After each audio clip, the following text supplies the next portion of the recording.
அடுத்தது சில மூட நம்பிக்கைகள். இதாங்கிற ஒரு சட்டம், இதாங்கிற ஒரு சட்டம். இன்னும் சில மூட நம்பிக்கைகள் இருந்துட்டு நம்ம நாட்டுல ஊர்ல இதாண்டா இப்படி செய்வாங்க தெரியுமா? புருஷன் மௌத்தானா அவளை இத்தாவுல இருப்பாட்டுறதுக்குன்னு அந்த ஊர்ல ஒரு கிளவி இருக்கான். அந்த ஊர்ல ஒரு கிளவி இருக்கா, இத்தாவுல இருப்பா. என்ன இத்தாவுல நீ இருப்பாட்டுறது? புருஷன் மௌத்தானா அவ இத்தாவுல இருப்பா. இதாண்டா என்ன? இத்தாவுல இருப்பாட்டுறதுக்கு ஒரு கிளவி வருவான். 2 ரக்கா தொழுவிச்சு அவ இருப்பாட்டி வளைச்சு கிடுகு வேலி காட்டிடுவான். நான் கேட்கிறேன், புருஷன் மௌத்தாவுக்குள்ள அவளுக்கு மாத விலக்கண்டா என்ன தொழுவிக்கிறேன்? என்ன தொழுவேன்னு நடத்த போற நீ? இது என்ன நடக்கிறேன் தெரியுமா? அப்படியே வேலி கட்டினா அந்த 4 மாசம் 10 நாளுக்கு அவ சத்தத்தையும் உயர்த்தப்படா. 2 சிரட்டை கொடுத்துருவாங்க. அவருக்கு தண்ணி தேவைண்டாலும் சிரட்டையை டொங்கு டொங்கு தட்டணும். ஒருத்தருக்கும் கேட்காட்டி பொறுத்து சேர்த்துருவாள்.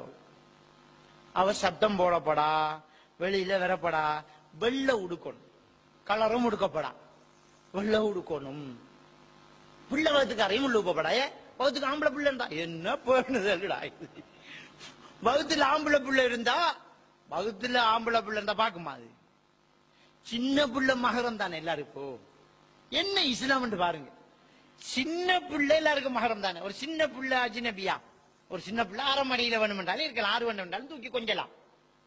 பௌத்துக்கு இருக்கிற பிள்ளை ஆம்பளை பிள்ளையா இருக்குமோ அப்படி என்று இத்தாவுல இருக்கிறவள என்ன செய்யறல பார்க்க விடுறல. இப்படி அவ வேலைக்கு போயிடலாம், ஒரு வருத்தம் ஹாஸ்பிட்டலுக்கு போயிடலாம். ஒன்று ஒட்டக்கரங்க ஏதாவது இதுக்குள்ள இத்தாவுல மாமியா இருக்கக்குள்ள மருமகனோட சண்டை பிடிச்சி கேஸ் எல்லாம் வந்திருக்குது. என்னென்றா சண்டை பிடிச்சா ஒலிம்பிக்கு போகணும், இவருக்கு தயவு செஞ்சு அவரை ஒலிம்பிக்கு போக சொல்லுங்க சண்டை. இப்படி அப்ப இப்படி சண்டை எல்லாம் முடிஞ்சா இத்தாவுல இருந்து வெளியில எடுக்கிற பங்கன் அந்த கிழவி திரும்ப வருவா. திரும்ப வந்து அவ உடுத்த உடுப்பு, திண்ட வாத்திரம், கட்டி வச்ச வேலி இதெல்லாம் பிரிச்சு கூட்டி நெருப்பு கொடுக்கிறது. என்ன அவ்வளவுக்கு தொடத்தகாத தாழ்த்தப்பட்ட ஒரு ஜாதியாகிறாவா புருஷன் மௌத்தன்? அவ என்ன பாவம் பண்ணினா? புருஷன் மௌத்தாயி இப்படி எல்லாம் அவ கேவலப்படுத்தப்படுறதுக்கு என்ன பாவம் பண்ணினா? இதெல்லாம் மதுஹபிலேயே இல்லாத விஷயங்கள்.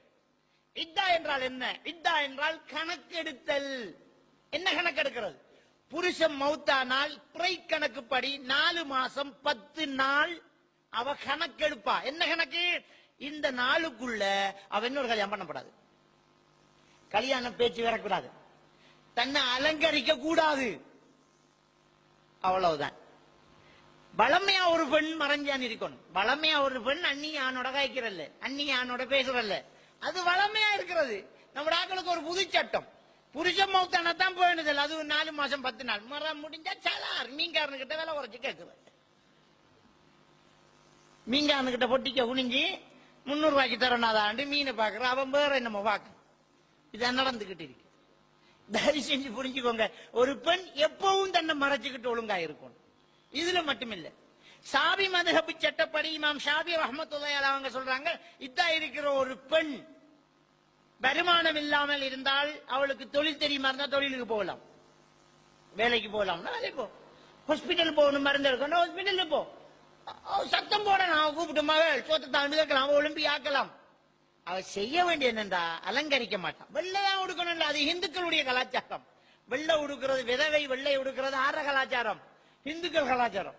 அதை கொண்டு போய் நம்முடைய ஆக்கள் வச்சுக்கிட்டு இருக்காங்க. வெள்ளை வெள்ளை இல்ல, என்ன கலர்னா உடுக்கலாம், ரொம்ப ஓவரா அலங்காரமான கூறப்படவில்லைன்னு சொல்லுவோம் இல்ல, அப்படி உடுக்காம சாதாரணமா வீட்டுக்கு கோயில உடுக்கிறது, சாதாரணமா செல்வார் கிட்ட போறது, சாதாரணமா போறது, அபாய் போறது, பயானண்டா பயானுக்கு வர்றது, அதெல்லாம் பிரச்சனை கிடையாது. இதுதான் இஸ்லாம். இது புரிய மாட்டேங்கிறது. இப்படி நிறைய புறையோடி போன கலாச்சாரங்கள் நம்ம சமூகத்தில் இருக்குது. எனவே அன்புக்குரிய இஸ்லாமிய சகோதரர்களே, இப்படி நம்முடைய சமூகத்துல அனாச்சாரங்கள் கலாச்சாரம் ஆயிட்டு இருக்குது. பேசினால் நிறையவே பேசிட்டு போகலாம்.